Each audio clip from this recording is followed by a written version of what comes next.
Joining us now from Capitol Hill is Senator Joe Manchin from West Virginia, a Democrat. He's on the Intelligence Committee. Senator, first, your reaction to this news. Well, we were all, it was shocking. You know, I was walking up to do the interviews here with you all, and I hear about it, and then I start reading some of the letters that were sent back and forth from Attorney General Sessions to the President and the President's letter. And with that being said, I want you to know that it will not impede the investigations that we have going on in Intelligence Committee.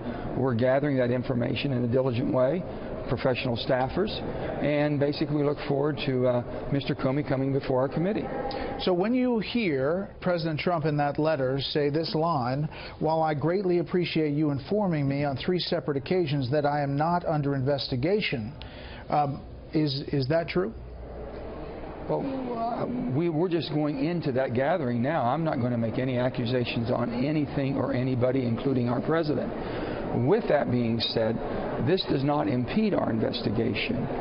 For whatever conversation he has had, the FBI director with the president or his legal counsel, I do not know. We're just going about getting this information the same as we will from Sally Yates, who both of them are no longer employed under this president and the federal government, and see where the investigation takes us. Basically, we've always said the Intelligence Committee in the Senate will follow the intel.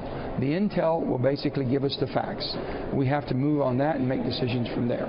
Senator, do you question the timing of this, why it happened now, if all the letters point back to concerns about Comey's actions prior to the election, and specifically the Hillary Clinton email case?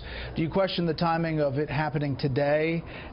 Now? Well, the only thing I can say about that whenever Director Comey came before the Senate, whether we met as a bipartisan body in the SCIF downstairs in a highly secured meeting, it always was a lot of anxiety. There was an awful lot of emotions, if you will.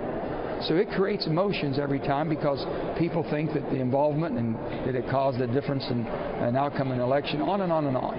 With that being said, that was always there.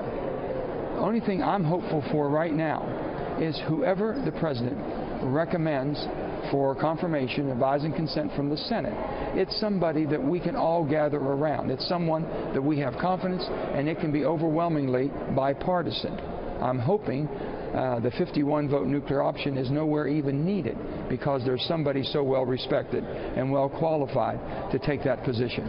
Some of your colleagues, Senator Tim Kaine among them from Virginia, are questioning the fact that Attorney General Sessions weighed in on the firing of Comey, considering that he had to recuse himself in the Russia investigation specifically, saying that the Trump firing of Comey shows how frightened the administration is over Russia investigation. Do you share that view? Well, the bottom line is that I think that Attorney General Sessions properly removed himself from the Michael Flynn investigation on the Russian hacking. With that being said, he's still responsible for the work performance of his people. He's making a decision. I can say here and say it should have never been done. Boom. You can always boo-hoo it. I'm looking at what happens now.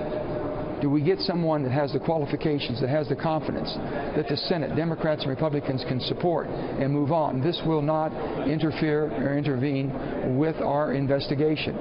I can give the American people all the confidence that will not happen. What about the confirmation hearing for the Deputy Attorney General, Rod Rosenstein? Well, that too, that's coming up there, and I understand that this is really a pretty good person and well thought of and highly regarded. I look at the qualifications. I'm not playing the politics. Being a Democrat, I'm not saying I'm against anybody in any position that's recommended just because they're Republicans. If they're qualified, they're good, they go through their background check, they meet basically their financial disclosure and their ethics probe, then the President ought to have the right. So we got to look at somebody very qualified. This is going to put a higher light and a higher bar, if you will, on this appointment. You come from West Virginia. I know you hear constituents who get frustrated by Washington.